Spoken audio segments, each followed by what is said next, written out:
Donc nous allons donner maintenant la parole à monsieur Philippe Lanier, adjoint, enfin conseiller au maire de Paris, qui nous fait l'honneur de sa présence.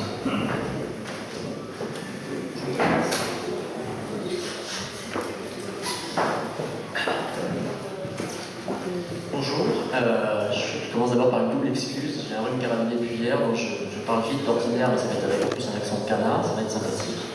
Mais bon, j'ai essayé de poser mes idées sur le papier, ce que je ne fais pas d'habitude, parce que sinon je vais fatiguer. Et sinon, Gauthier Caron-Thibault, qui est conseiller de Paris et qui est adjoint maire du 3e, qui devait parler aujourd'hui, mais ça doit être une épidémie, protégez-vous. Ce matin, m'a fait un SMS en disant qu'il avait été bloqué au lit, le dos, alors que pourtant il a 10 ans de moins que moi.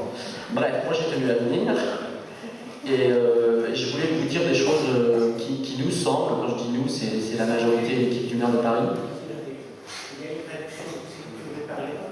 Ah, ça va être plus long. Ok. Donc ce que j'ai envie de vous dire, ce sont des choses assez simples et assez évidentes pour l'équipe du maire. Ça va ? Ça nous semble tout à fait évident, normal et légitime de recevoir toutes les composantes de la société française, parisienne, francilienne et même européenne, quelles que soient les origines, quels que soient les âges, quels que soient les milieux sociaux, quelles que soient les croyances.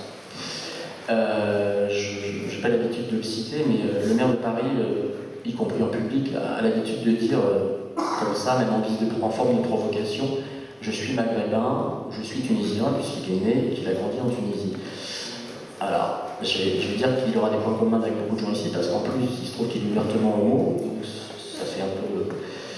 ça montre la ligne de ce qu'il peut penser. Pour autant, moi, je suis content de parler à des gens qui viennent débattre dans cette première conférence. Je sais l'enjeu, parce que j'ai beaucoup roulé ma bosse, hélas, dans les associations, mais une association jeune, d'organiser une conférence comme ça, c'est beaucoup de temps, beaucoup de stress et beaucoup de stimulation aussi, mais je sais que ce soir on fait sur les rotules, donc je vous salue toutes et tous, parce que je sais que c'est compliqué et que c'est important d'être reçu dans un lieu officiel, dans une mairie, la maison de tout le monde, encore une fois. Bon voilà, je suis un simple non-croyant, un athée, ce qui ne peut pas dire un ennemi des religions. C'est vrai que je crois qu'il faut prendre les choses au bout, en France comme ailleurs. Bien dire que la laïcité, c'est pas être ennemi des religions, c'est au contraire, dans la loi initiale, laisser la liberté de croire aux gens, voilà, de ne pas les ennuyer pour ça, et que ça relève de la sphère privée, que ça relève des convictions. Du moment que les gens respectent la loi dans chaque pays, il n'y a aucun souci, et ça vaut pour toutes les religions.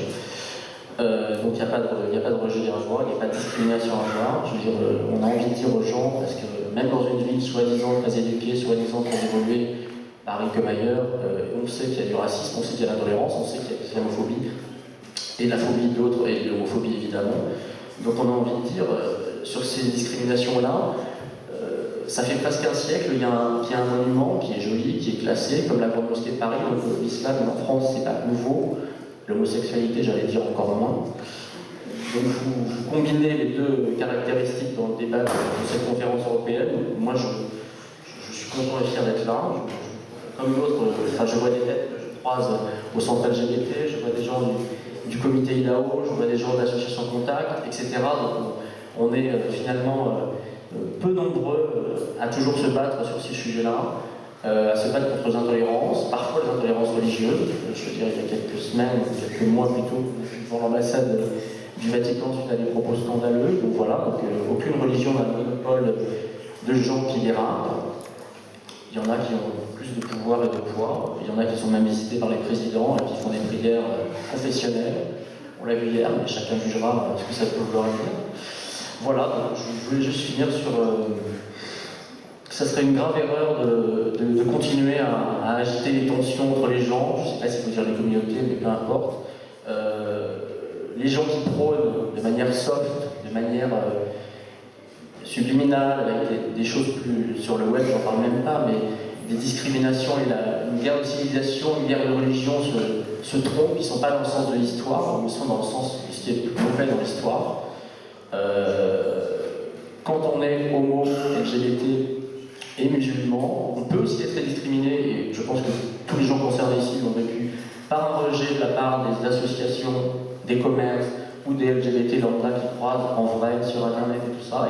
Et c'est pas plus tolérable que le racisme en soi, et c'est pas plus tolérable que l'homophobie en soi de la part d'un hétéro X qui nous déteste. Et donc si on n'est pas ensemble, si les associations qui existent, les acteurs, les militants, vous aident pas, ne discutent pas avec vous, on n'y arrivera pas, ni en France, ni ailleurs. Voilà, je vais faire simple, et juste en guise de boutade, je dis ça à une militante tout à l'heure qui me parlait de son association. C'est pas pour rien quand même, et c'est un athée qui me dit, si les deux plus anciennes associations LGBT en France, encore actives, très actives, sont des associations à connotation religieuse, à savoir David et Jonathan qui a passé les 30 ans, de tête généralisée, et le Betavrim, l'association des juifs LGBT, qui a 20 ou 25 ans maintenant, 25, je vais pas bêtise. Et voilà, et donc ça faisait des années personnellement que je me disais, mais pourquoi, alors qu'il y a des soirées, alors qu'il y a des sites web, pourquoi il n'y a pas une association qui s'occupe, qui aide, qui parle, qui promeut, peu importe le terme, les LGBT musulmans? Je ne comprenais pas. Et ben voilà, donc vous êtes là, vous êtes jeune, vous êtes dynamique, vous avez eu l'ambition de monter un truc comme ça, donc chapeau bas, et bonne suite pour tous vos échanges. Voilà.